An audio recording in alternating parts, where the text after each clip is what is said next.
Hello and welcome to let's crack UPSC CSE. मैं हूं नंदिनी और आज हम बात करने वाले हैं एक बहुत ही इंपॉर्टेंट ज्योग्राफिकल फिनोमेना के बारे में जो कि सीवियरली हिट करेगा हमारे वेस्ट बंगाल और ओडिशा की कोस्ट को। तो अगर आप अभी तक नहीं समझे तो मैं आपको बता देती हूँ कि हम बात कर रहे हैं साइक्लोन दाना के बारे में। ये एक ऐसा सीवियर साइक्लोन है जिसका डायरेक्टली जो कंपैरिजन है वो अम्फान और फेनी से किया जा रहा है। अगर हम इस पर्टिकुलर एस्पेक्ट को थोड़ा डिस्कवर करें तो हम देखेंगे कि ये जो साइक्लोन है वो काफी सीवियरली एनवायरमेंटल इम्पैक्ट्स छोड़ करके जाएगा और इसी की वजह से आज इस सेशन में हम ये जो पूरी एस्पेक्ट है साइक्लोन दाना से रिलेटेड उसको पूरा एक्सप्लोर करेंगे। साथ ही साथ समझेंगे कि एक्चुअल में ये जो साइक्लोन है वो बना कैसे, फॉर्मेशन से लेके कौन कौन से अफेक्टेड एरियाज हैं तक हम हर चीज इस पर्टिकुलर सेशन में समझेंगे। तो आप मेरे साथ अंत तक बने रहिए जिससे कि ये जो पूरी सिचुएशन है हम अपनी कंट्री की एस्पेक्ट में जान पाए।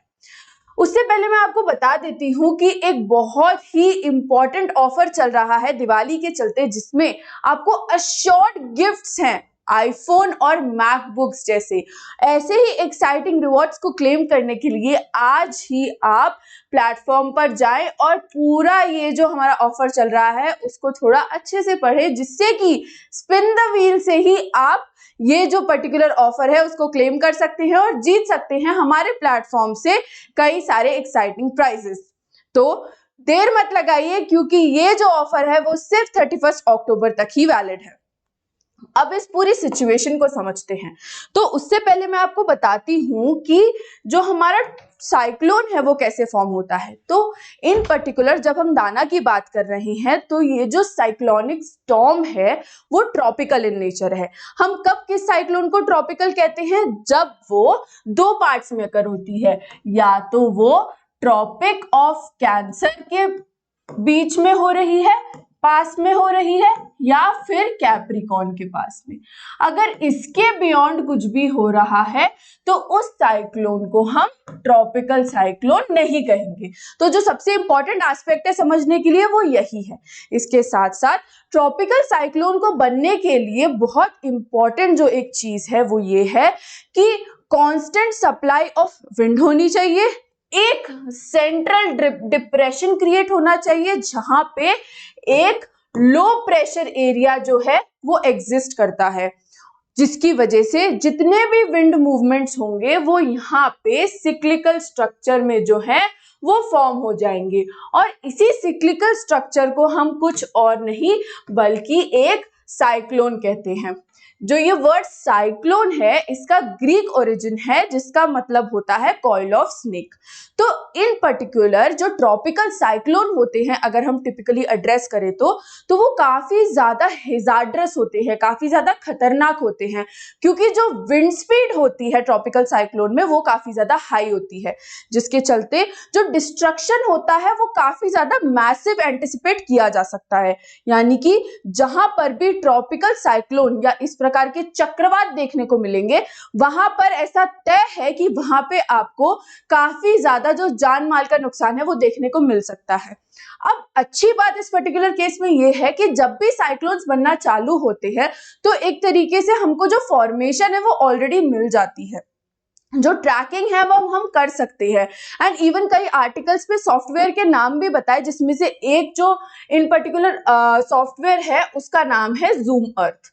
तो ये कुछ ऐसे सॉफ्टवेयर हैं जो कि आपको एक बहुत ही लार्जर, एक बहुत ही होलिस्टिक व्यू जो होते हैं वो देते हैं, जिसके चलते आपको विंड मूवमेंट्स देखने को मिलेंगे और कहीं पर भी इस प्रकार के अगर लो प्रेशर एरिया जो क्रिएट हो रहे हैं वो भी आपको ऑन द मैप कुछ ऐसे देखने को मिल जाएगा, जिससे कि आप समझ पाएंगे कि उस particular part of the country में देयर आर चांसेस कि साइक्लोन बन जाए। तो ये तो थी पूरी हिस्ट्री हमारे ट्रॉपिकल साइक्लोन्स की। कई सारे सिग्निफिकेंट फैक्टर्स भी होते हैं बट वो ज्योग्राफिकल फैक्टर से रिलेटेड है, वो ज्योग्राफी से रिलेटेड है। तो अगर हम एग्जाम परव्यू से देखें इस पर्टिकुलर टॉपिक को तो हम जान पाएंगे कि ये 3 सब्जेक्ट्स जो है बेसिकली वो एड्रेस करता है। अगर मैं आपको बताऊं कि कौन से 3 सब्जेक्ट्स हैं जो यहाँ पे बेसिकली हम कवर कर सकते हैं तो सबसे पहला तो वेल अंडरस्टूड है कि वो ज्योग्राफी है, दूसरा है हमारा डिजास्टर मैनेजमेंट और तीसरा है हमारा गवर्नेंस। फिर इस सब से रिलेटेड ऑफ कोर्स हमारे जो एनवायरमेंटल फैक्टर्स हैं वो भी एग्जिस्ट करते हैं। तो टिपिकली हम देखेंगे कि ये जो पूरा टॉपिक है वो काफी ज्यादा हमारे जनरल स्टडीज के हिसाब से इंपॉर्टेंट है। तो ये तो हो गया सब्जेक्ट मैटर का हमारा पूरा ज्ञान जो हमें पता होना चाहिए, जो लर्निंग हमको समझनी चाहिए। अब जानते हैं हम न्यूज के बारे में कि एक्चुअल में ये जो साइक्लोन है वो किस प्रकार से जो है वो फंक्शन कर रहा है, कितना डिस्ट्रक्शन एंटिसिपेट किया जा रहा है और इससे रिलेटेड कुछ फैक्ट्स क्या क्या हैं, क्योंकि ये अभी तक का काफी बड़ा साइक्लोन माना जा रहा है एंड बहुत ही जल्द में हम देख पा रहे हैं कि कई सारे साइक्लोन्स अब क्रिएट हो रहे हैं, जिसका मेजॉरिटी ऑफ द इम्पैक्ट अगर मैं इस पूरे एस्पेक्ट को ऑब्जर्व करके और एनालाइज करके कहूं तो वो है हमारा क्लाइमेट चेंज। क्योंकि क्लाइमेट चेंज के चलते ही ऐसे टिपिकल जो फिनोमेना हैं वो आते हैं और अगर वो फ्रीक्वेंट हो रहे हैं तो हमें जो अपनी एक्टिविटीज है उसको चेक्स एंड बैलेंसेस में रखने की बहुत ज्यादा जरूरत है। तो दिस वॉज अबाउट इट। अब थोड़ा सा नेमिंग के बारे में भी समझते हैं क्योंकि वो एक बहुत इंपॉर्टेंट एस्पेक्ट है। तो बेसिकली जो वर्ल्ड मीटरोलॉजिकल ऑर्गेनाइजेशन या फिर WMO है वो रीजनल ऑर्गेनाइजेशंस के साथ मिलकर नेमिंग करती है। जो प्रेजेंट नेमिंग है डाना वो एक कतार से आया हुआ नाम है जो कि बेसिकली मीन करता है जेनरोसिटी। तो अलग अलग कंट्रीज अलग अलग नाम देती हैं, जो कंट्रीज का रनअप होता है वो अल्फाबेटिकल ऑर्डर में होता है एंड उसी प्रकार से वो नाम देती हैं। जैसे बांग्लादेश और इंडिया अगर ऊपर नीचे है तो बांग्लादेश पहला नाम सजेस्ट करेगी और फिर India. So this was about it. अब जानते हैं हमारी न्यूज के बारे में।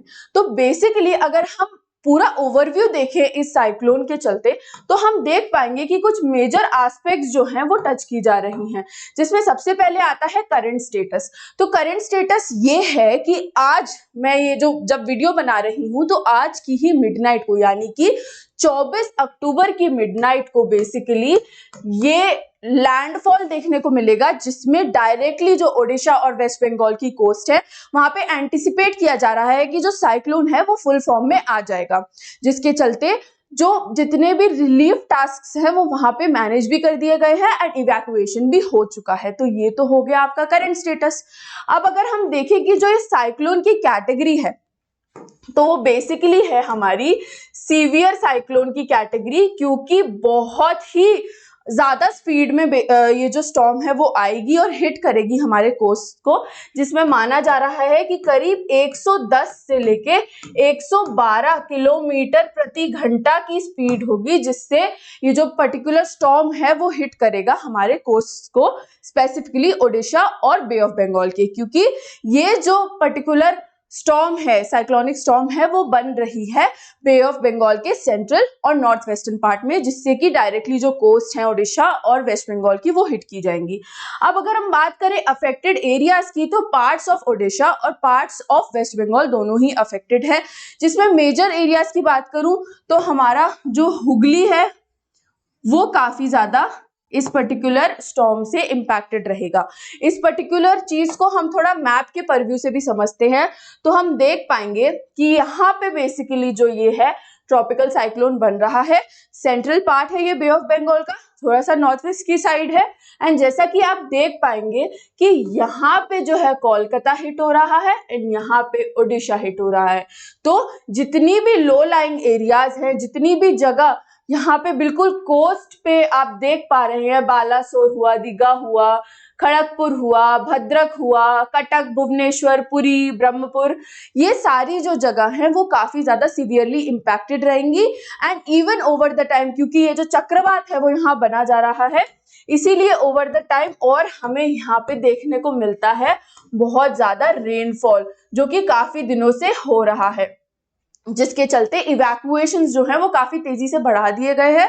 क्योंकि यहाँ पे जो बिल्डिंग्स हैं बेसिकली वो काफी ज्यादा झज्जर हालत में है, पुरानी हो चुकी है, जिसके चलते एक्सीडेंट्स की जो एक प्रोबेबिलिटी है वो बढ़ जाएगी, जिसके चलते जो वहाँ की गवर्नमेंट है उसने ऑलरेडी प्रिवेंटिव मेजर्स ले लिए हैं। अब अगर आगे बढ़े और समझे कि क्या क्या एक्चुअल में दोनों जगह पर ऐसे चीजें चल रही हैं, ऐसे स्टेप्स लिए जा रहे हैं जिससे प्रिवेंटिव मेजर्स वाली जो एस्पेक्ट है वो हम देख पाएंगे और जो डिजास्टर मैनेजमेंट है वो हो पाएगा। तो अगर ओडिशा को देखें तो ओडिशा में बेसिकली अभी इस टाइम पे 20 जो है वो एनडीआरएफ टीम्स, 51 ओडीआरएफ टीम्स डिप्लॉयड हैं। मिनिस्टर असाइन कर दिए गए हैं रिलीफ ऑपरेशंस के लिए, क्योंकि ऐसा पॉसिबल नहीं है कि आप पूरा स्टेट का स्टेट खाली कर दें। देन जो साइक्लोन शेल्टर्स हैं, वाटर पंप्स हैं और इलेक्ट्रिसिटी लाइन्स हैं, उनको भी मॉनिटर किया जा रहा है, क्योंकि ये जो एस्पेक्ट्स है ओडिशा की वो थोड़ी सी वीक है एंड ऐसा हो सकता है कि एक्सीडेंटल डैमेज इस पर्टिकुलर चीज के लिए ज्यादा हो।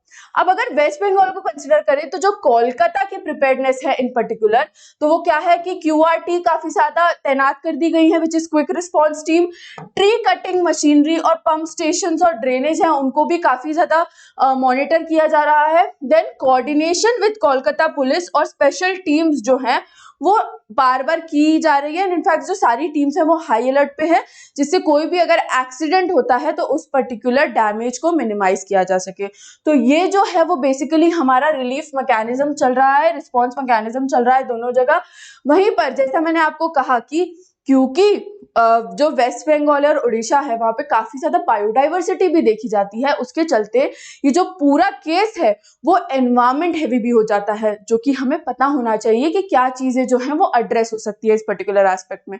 तो अगर हम इसको कंसिडर करें तो बेसिकली जो कोस्टल इकोसिस्टम्स है, स्पेसिफिकली जो भीतर करने का मैंग्रोव इकोसिस्टम है वो रिस्क पे है, क्योंकि जितनी भी स्पीशीज हैं, इवन जितनी जो पूरा इकोसिस्टम ही है बेसिकली फ्लोरा फोना दोनों को कंबाइन करके, वो डायरेक्टली रिस्क पे आ जाता है, क्योंकि इट इज नॉट पॉसिबल कि आप हर चीज को सेव कर पाए। चलिए एनिमल्स को तो एक बार को फिर भी जो है इवैक्यूएट किया जा सकता है, लेकिन प्लांट की जो स्पीशीज है उसको कैसे भी नहीं बचा सकते, क्योंकि अगेन लो लेइंग एरिया है। तो बहुत ज्यादा चांसेस है कि सीवियर एनवायरमेंटल इम्पैक्ट पड़े इसका। ऑलरेडी जो हमारी क्लाइमेट के अकॉर्डिंग चीजें हैं वो नहीं चल रही हैं, देन अगर ये सब होता है तो अगेन एनवायरमेंटल डैमेज बहुत ज्यादा सिग्निफिकेंट देखा जा सकता है, जो कि होगा इन टर्न। देन अगर हम वाइल्ड लाइफ प्रोटेक्शन की बात करें तो जो डीएफओ है हु इज सुदर्शन गोपीनाथ जाधव, उनके एफर्ट ये रहे हैं इस पूरे इकोसिस्टम को एड्रेस करने के लिए कि जो क्रोकोडाइल है और जो स्नेक है उनको बेसिकली रेस्क्यू किया जा रहा है अनेकानेक रेस्क्यू ऑपरेशंस के चलते। तो वो एक बहुत ही सिग्निफिकेंट इम्पैक्ट है जो कि हम डायरेक्टली रिलेट कर सकते हैं गुड गवर्नेंस प्रैक्टिस से। एंड देन जो स्टॉर्म सर्ज है, जो कि अगेन इस पर्टिकुलर स्टॉर्म में आएगी, उसका इम्पैक्ट लो लेइंग एरियाज पे काफी ज्यादा होगा, जिससे कोस्टल इनंडेशन जो है, जो बहुत ज्यादा फ्लडिंग होगी, उसके चक्कर में जो भी इरोजन होगा हमारे अलोंग द कोस्ट लाइन वो काफी ज्यादा सीवियर होगा, जिसका अगेन एनवायरमेंटल इम्पैक्ट हमारे ऊपर देखा जाएगा। ऑलरेडी इतनी सारी चीजें हो रही हैं जिसमें क्लाइमेट चेंज हो रहा है, जिसकी वजह से ऑलरेडी काफी ज्यादा प्रॉब्लम्स जो है, जो सिचुएशन है वो ऑलरेडी काफी ज्यादा प्रॉब्लमेटिक हो चुकी है। उसके चलते इन सारे एनवायरमेंटल इम्पैक्ट से भी देखा जाएगा कि इन नियर फ्यूचर जो सस्टेनेंस है बायोडाइवर्सिटी की वो उस पर हैवी इम्पैक्ट आएगा, काफी ज्यादा टोल ये जो पूरी सिचुएशन है उसमें देना पड़ेगा हम लोगों को as a country. Then restore करना भी एक बहुत ही इंपॉर्टेंट चीज है, जो कि डिफिकल्ट भी होगी ओवर द टाइम जब ये स्टॉर्म जो है शांत हो जाएगा तब। तो अगर इस सब से रिलेटेड हम कुछ प्रैक्टिस क्वेश्चंस ले जिससे हमारा कंसेप्चुअल क्लैरिटी पता चलेगा, एंड इवन ये क्वेश्चंस आपके डायरेक्टली मेंस में भी पूछे जा सकते हैं, तो वो है कि discuss the impact of tropical cyclone. ध्यान रखना बेटा कि ट्रॉपिकल साइक्लोन जो होते हैं वो बहुत ही फेवरेट टॉपिक है, क्योंकि इंडिया में ट्रॉपिकल साइक्लोन्स ही आते हैं। तो ज्योग्राफी के पेपर में ट्रॉपिकल साइक्लोन्स नहीं आए ऐसा हो ही नहीं सकता, क्योंकि ज्योग्राफी का बहुत ही इंपॉर्टेंट जो करंट का एस्पेक्ट है, जो डायनामिक एस्पेक्ट है, जो चेंज होता रहता है एवरी नाउ एंड देन, जिसमें आप अनेक केस स्टडीज भी डाल सकते हैं, वो बेसिकली ट्रॉपिकल साइक्लोन्स में ही आता है। तो इसीलिए ये जो टॉपिक है वो इंपॉर्टेंट भी हो जाता है। तो बैक टू क्वेश्चन अगर चले तो discuss the impact of tropical cyclones on coastal ecosystem and steps taken for biodiversity conservation during such disasters. तो इसमें आप एग्जांपल दे सकते हैं जो अभी मैंने पीछे आपको बताया कि कैसे ओडिशा और वेस्ट बंगाल जो स्टेट्स हैं, जो स्टेट गवर्नमेंट्स हैं, वो किस प्रकार के स्टेप्स ले रही हैं, और साथ ही साथ आप डिस्कस कर सकते हैं जो ये पूरा क्वेश्चन डिमांड करता है उसको। Then second question being evaluate the effectiveness of India India's disaster response framework in mitigating the impact of cyclones. तो आपको केस स्टडीज काफी ज्यादा मिल जाएंगी जिसमें कि जो हमारी इंडिया की डिजास्टर मैनेजमेंट टीम है उसने कैसे जो ये पूरी सिचुएशन है उसको मिटिगेट किया है, कैसे कंट्रोल किया है, वो डिस्कस करना है। अगेन इट इज इंपॉर्टेंट कि आप examples as it is quote करें क्योंकि that's what this question demands, यही उस क्वेश्चन की मांग है। तो that was it about this particular session. यही था पूरा सेशन जो कि समझने के लिए इंपॉर्टेंट हो जाता है, हमारे काफी ज्यादा यूपीएससी के एग्जाम से ये रिलेटेड है, इसीलिए हमें पता होना चाहिए। तो इसीलिए मैंने आपको ये सब बिल्कुल विस्तार में बताया। अब ऐसे ही जो डिटेल्ड लेक्चर्स हैं वो आपको हमारे प्लेटफॉर्म पे मिल जाएंगे। तो अगर आपको अपनी जो सिविल सर्विसेज एस्पिरेंट्स की लाइफ है वो चालू करनी है तो now is the right time. Diwali offer active हुआ है लेडीज एंड जेंटलमैन, जिसमें कि जो मेजर प्राइस ड्रॉप है आप फिर से देख पाएंगे कि 23,999 में आप ये कोर्स खरीद सकते हैं। मेजर प्राइजेस जो इंक्रीज हैं वो 10% अक्टूबर 27 के बाद हो जाएंगे। तो 27 अक्टूबर तक जो ऑफर है वो अवेल करें और एडिशनल बेनिफिट्स के लिए आप कोड यूज कर सकते हैं NST लाइव, जिसके वाया आपको मैक्सिमम बेनिफिट्स मिल सकते हैं। हम लोग एक ही प्लेटफॉर्म पर आपको इंडिया के बेस्ट एजुकेटर्स के बैचेस का एक्सेस देते हैं एंड वी मेक श्योर कि आपका जीएस, प्रीलिम्स, मेंस, सीसैट हर एस्पेक्ट इस पेपर का कवर हो, जिसकी वजह से आप अपना जो सपना है वो पूरा कर पाए। तो अगर आपको हम पे ट्रस्ट है एज अ प्लेटफॉर्म तो please do sign up and use the code NST live, जिसके वाया आपको ये जितने भी बेनिफिट्स है वो अवेल करने को मिल सकते हैं।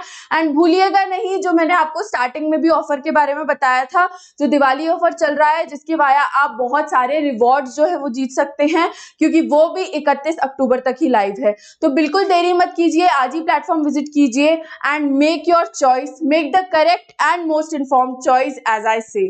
तो अगर आपको ये जो सेशन है वो अच्छा लगा हो तो please do like, share, comment and subscribe to our channel let's crack UPSC CSE।